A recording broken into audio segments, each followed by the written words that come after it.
super excited to hear from our next speaker all on how we are going to be growing brands in the future, 2035. I'd like you all to give a big welcome to Racheal Vaughan.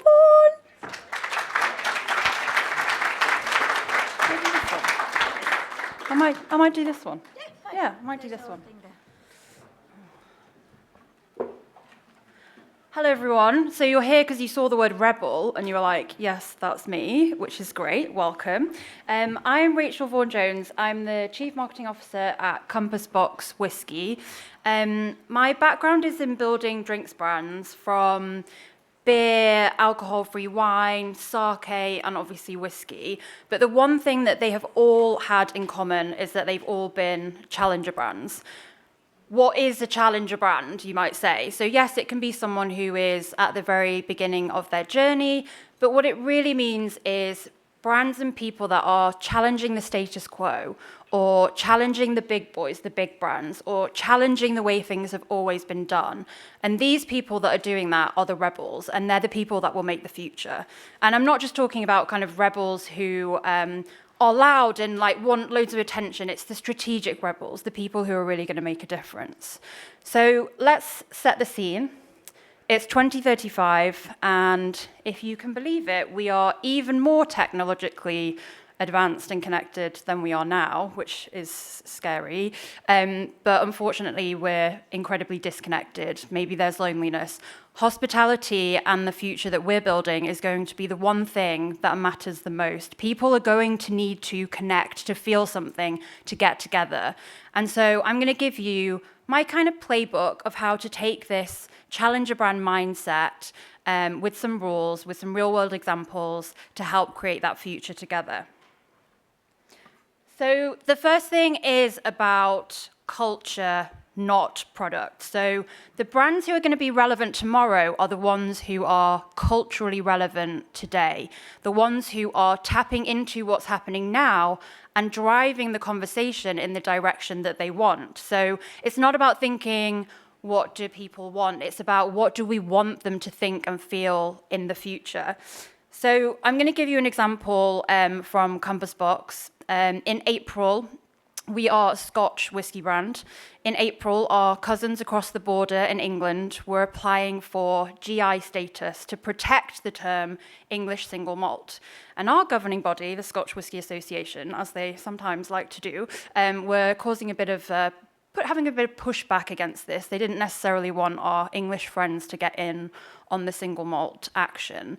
But as a brand, we don't think that's right. We want to build a future where English whiskey has as much of a say as Scotch whiskey, as Irish whiskey, as an American whiskey. So we thought, how can we tap into this culture moment that's happening within the category and kind of shape the future? So we created a whiskey. It was an English fatted malt using 5 malt whiskies from English distilleries. We called it Scot-free. And we worked with 5 distilleries, and we created 61 bottles. There was a bottle to represent each of the English distilleries making whiskey currently in England. And then the crazy thing was we decided we would give them away for free, because for us, this wasn't a moment to commercialize on something. It was a moment for us to really put a stake in the ground and have a say in the conversation and shaping the future of the category. We had 8,000 people sign up for a chance to win one of these bottles. And I don't know if this just, it feels a bit naughty, but someone who won one did sell one at auction last week, but it went for £5,600, which I think is about $7,000. I feel sad that they didn't open it and enjoy it, but each to their own. But this just shows that kind of tapping into that conversation that was happening at the time really helped push that conversation around English whiskey, English single malt, to create a better future for everyone who loves whiskey. Next is about breaking category rules, but it's not about just breaking rules for the sake of it. You need to kind of understand which are the rules that serve us and which are the ones that don't serve us anymore. So I'm going to give you another Compass Box example. I promise I have examples from other brands coming down the line, but this is a good one. So in the world of whiskey, there are lots of bigger, amazing brands who really don't want people to know what goes into their blend. It's very comfortable for them to keep it a secret. Nobody needs to know exactly what goes in their blend. But the future that we want to see is a future where there is radical transparency, where everyone has the right to look at exactly what is in that blend of whiskey, from the ages, the distilleries, what percentages. And so we thought that this was a rule that we thought was worth breaking. So we created recipe wheels. You can find them for every single whiskey that we've ever made. And we lay them out in circles. So on that circle, you will see the percentages, the distilleries of each from the component parts. And if you count the rings, is Ben still here? Because this is about trees, right? So we designed the recipe wheel to be like the rings of a tree. And if you count the rings, it tells you the age of the component parts. So this was just one part of kind of thinking, what are the rules that are really there to like protect other people? And what are the rules that are worth breaking to make it a better category for everyone? The next is about experiences. Everybody in this industry, like we are kind of masters of creating experiences, but I think it's worth saying that people don't buy what you serve or what you sell. They will come back to you for a long time because of the way that you make them feel. It's about how they experience things with you.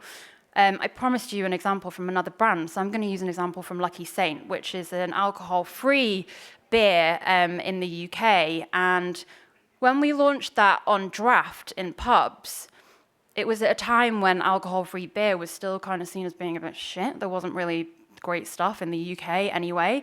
And so we thought that this was an opportunity to really create an experience around people ordering that beer. So really simply, we crafted a paired bar snack that kind of emphasized the flavors in the beer. It created a moment for the bartender to talk to the customer about this pairing, about how the flavors came together. And then suddenly, something that for other people ordering a full-strength beer was pretty transactional. It was like, give me a pint, here's a pint, great, I'll drink the pint and I'll go. The people who were experiencing the pint of Lucky Saint were actually having an experience. And that's not, a big, huge experience that we might see in the future that is kind of sensory and personalized, but it's something that's worth considering. So my message here would be kind of design for the moments and not just the serves. This is a really important one, particularly in the world that we live in right now. Alex and Claire mentioned at the start, the world is kind of moving on at a rapid pace, and potentially outside of this lovely world of tales that we're all in right now, things aren't necessarily that rosy. So being meaningful is important, but being meaningful with authenticity is even more important, because let's face it, everyone has a bullshit detector. In 2035, I think this is going to be even more important. People are going to really crave authenticity at a level that they've never craved it before. And we see brands getting it wrong all the time, right? We see greenwashing. We see brands like hanging out a pride flag in June with absolutely zero follow through. We see like token gestures here, there, and everywhere, and it doesn't actually mean anything. People can see through that, and that is only going to kind of become more important as we progress into the future. An example, any guesses which is where this example is from? It's from Compass Box. Yeah, you got it. So we made our original whiskey, which was Hedonism, a limited annual release. And this was the first bottle of whiskey, we believe, when it was launched in 2000, to ever feature a female face on the label. And so when we made it a limited annual release, we had this idea of, the whiskey category is still externally and internally is still, so much prejudice against who drinks whiskey and how to enjoy whiskey. And so we saw this as an opportunity to really reflect female drinkers back at themselves and to collaborate with a different female artist each year to reimagine that original hedonism woman. And this isn't like a gimmick campaign that's going to be like a one-time flash in the pan collaboration. Like every single year, we've just completed the campaign for the third one. Every single year we're going to be doing this and we're going to championing. And to think that in 10 years from now, 20 years from now, hopefully we'll look back and that may have had some impact on the future of the category that we might have shaped and that we want to see. So I think in 2035, stories will be really important, but People are only going to remember and resonate with the stories that are truly meaningful. Curiosity. Curiosity did not kill the cat. Forget disruption. We love to talk about disruption. But actually, curiosity is the key thing that will deliver true innovation. An example here is an alcohol-free sparkling wine alternative, again in the UK, called Racheal, the Real Drinks Co. Racheal was started with the ambition of providing a really complex drink for adults to have with food when they didn't want to drink alcohol. And it started out as a kombucha, and it was fucking delicious. But it wasn't delivering at the same level as like sitting down with a beautiful glass of champagne or sparkling wine. And so we kind of said, like, well, why can't we do that? Like, why can't alcohol-free fermentation do that? Like, maybe it can. And so they went back to the lab, they experimented for months and months, isolating the specific bacteria and yeasts required to deliver the best flavor from the specific teas that they were fermenting, like wine, and eventually ended up with this amazing product that would never have existed if there hadn't been the curiosity to be like, no one's done this before, but why not? Like, why can't we do that? So being obsessed with details, asking questions relentlessly, and never settling for, that's good enough. Maybe it is good enough for like right now, but like, what can you do next? How can you push it further?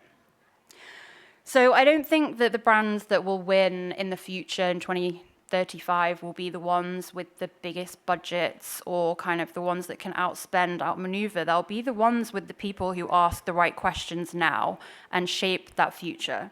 So ask yourselves, like, what could this look like? What if we did the opposite of what everyone else is doing? Or what if we do the thing that everyone's told us we can't do or can't be done? And because we're all in hospitality, like, what could make this a lot more fun? Could this be more fun? No, you're having a great time, I can tell. Number 6, this is the penultimate, and this is about testing, learning, and iterating. The first thing that we have to do is we have to forget perfection. Perfection is the enemy of progress. If we want to build a future together that is, absolutely incredible, we have to not be obsessed with everything being perfect right now. Speed and flexibility. For people who are challengers, who are rebels, that is your competitive advantage. Like, take it and use it. Go quicker, be more flexible. Launch something quickly. Launch small, launch quickly, listen really carefully, see what the feedback is. And hey, if it doesn't work, you change it, you move forward, you iterate, you move on. And I think the key thing is like not being afraid to get it wrong, right? Failure is kind of inevitable. And if you're never failing, you're not pushing things far enough. So what you do when things go wrong is kind of where the success lies. And I think being open about that failure, people often don't like to talk about kind of when things went wrong, product launches sucked, things didn't land, the messaging was wrong. Like, we don't like to share that stuff. But that's where you can really connect with your audience. Be vulnerable, share the mistakes, share the failures, share that you've learned and you've grown. And that is really where you can build a really deep connection. And people will champion you because they've seen kind of behind the hood. That kind of leads me perfectly into number 7, which is the final rule. This rule will not be broken. I think the most successful brands will be the ones that are the most collaborative. We talk an awful lot about community. Community is kind of a buzzword that we all like to throw around, but we don't really invite people in. Like, do we really co-create with people? We like to think we do, but do we? We've started doing this at Compass Box. We created an online platform, really simple platform. We're lucky enough to have a bunch of drinkers who love our brand like as much as we do, and we wanted to bring them together so that we could share ideas. And some of those ideas are like, hey, we found this like parcel of like blended malt and we don't really know what it is because it wasn't labeled, but like we think it could be really cool if we put it in this cask, or maybe we should just bottle it, or like what should we do? And these people will feed back to us and they'll be like, hey, what about this? What about this? And they have amazing ideas. And sometimes we'll share packaging, like we've got these 3 different packaging design routes, which one best tells the story for you? And it kind of works twofold, right? Because on one hand, we sit on like the brand side and we hope that the way that we broadcast our brand is the way that it's received. But anyone who works in kind of, any kind of communications will know that that is not always the case. And so being able to get that feedback from these people who do know your brand really, really well, but see it from the outside is really valuable. But then on the other side, it's amazing because we have to understand that like we're never going to have all of the answers, right? We can't build a future that looks amazing in 2035 by thinking we have all the answers. And some of the best answers may be from a customer, from a team member, from a guest, from any person in this room right now. And by listening to that and co-creating together, we're going to exponentially kind of create a better future than we could have ever dreamed of. And when people build together, they feel invested in the journey, they build loyalty, and they really care a lot more deeply. So what would be my kind of takeaways? Don't worry, I'm on my last bit. I got a warning. What would be my key takeaways here? So firstly, like culture will always be upstream of commerce. Prioritize culture above everything else. Relevance is not inherited, and it's not a given. Relevance is earned moment by moment, and is super important to the future that we want to build. And the biggest wins, I don't think will go to the loudest people. I think they'll go to the people who are the most intentional. So the people over the next 10 years who are intentional with the decisions that they make, the conversations they decide to have, the questions that they ask will be the most successful. So my invitation to you is to be the brand that asks better questions, be relentlessly curious, be the bar that tries something that has never been done before, preferably something that everyone has told you that is not possible, and be the person who challenges the path rather than just walks it. Like we don't all have to think the same, we don't all have to act the same, but we're the people that will build the future together. And that's why you all came here, because you are all truly the rebels. Yes. Thank you, Racheal. That was incredible. Thank you very much. We have just a couple of minutes for maybe 1 or 2 questions if you're open to it, but we have to be pretty quick to reset the room for the next discussion. Does anyone have a question? If you don't have questions, you can find me on LinkedIn or Instagram at RVJ Drinks, and we can continue the conversation over there. In case things, I feel like with these things, sometimes there's like, you maybe think about it and you're like, oh no, I do have a question. But you can find me. I have a question. I exist. I have a question for you, actually. So in 2035, if everyone in this room, be it working in a brand, working for a bar, took this advice and really started thinking as a rebel, as a misfit and a provocateur, what does the landscape look like when everyone is doing this? And how do you then distinguish yourself? It could sound like it might be a bit chaotic, but fun. not everything. As I said, kind of not everyone will succeed, but the people who do succeed are the people that do it in a thoughtful way. And I think we're in this kind of global landscape right now, politically, like everything is really horrible, but the people who think about things in the way that we think about things in this room are the people who can shape things positively. And I think if we all take, really decisive actions forward, this industry has the opportunity to really shape what that looks like. Beautiful. Thank you very much. Thank you, Racheal. Thank you, everyone. We'll be back in a few minutes with the future of luxury. Thanks all.